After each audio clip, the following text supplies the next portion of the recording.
Hi, and thanks for logging on to the Daily DVAR Halacha. And here's a brand new halacha for you. And it's for Sunday, 18th day of March, second day of Nissan. Well, now that you're in the second day of Nissan, I have some things to tell you. First of all, there's no Tachanun now, all the way through the end of Nissan. Better explain that. The reason that we don't say Tachanun is because Nissan is a month filled with festivities. Incidentally, it's even more festivities than you find in the month of Tishrei, which is full of holidays. I'll tell you how Nisan beats it out. Because in Nisan, the first 12 days of Nisan are the days when the Nesiim, the leaders of the Jewish people, of each tribe of the Jewish people, brought special inaugurating, I think it's fair to call them something like inauguration karbanos, sacrifices, to lead off the service of the Mishkan.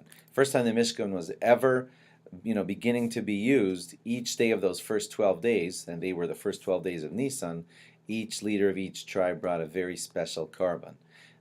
The sacrifices, the karbanos, were identical, but yet each and every Nasi did it in his own deep mystical way, and so they were considered 12 special individual representing the tribe sacrifices that were brought in those first 12 days. And that makes the whole first 12 days festive.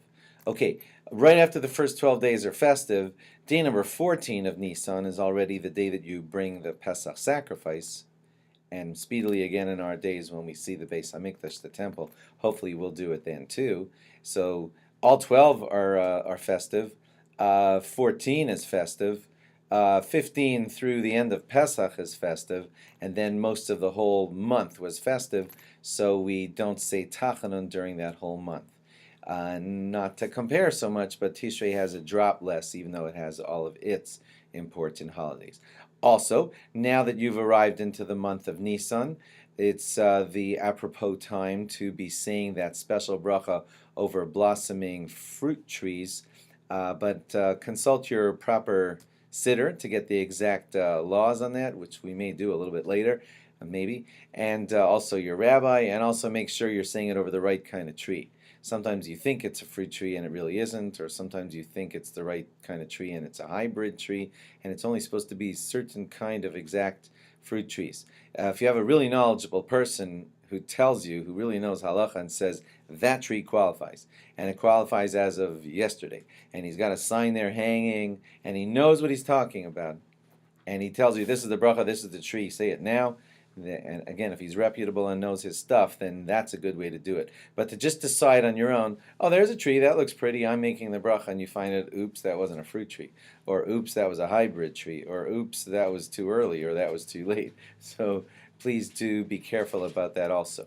Also, from the beginning of Nisan, there are a lot of people who have the custom to not eat matzah all the way up to Pesach, which makes the matzah experience on the first night of Pesach much more exciting, and therefore many people aren't eating matzah from the beginning of Nisan all the way up to Seder night.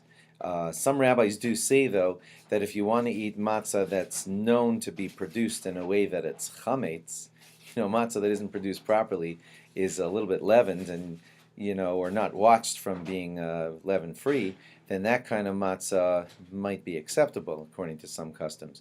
So do consult your rabbi on that too.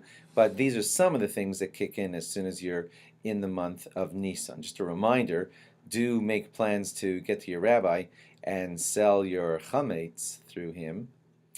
And maybe we'll get to the laws of that too. So a good Chodesh, have a wonderful Nisan, and log on again tomorrow for more. Bye-bye.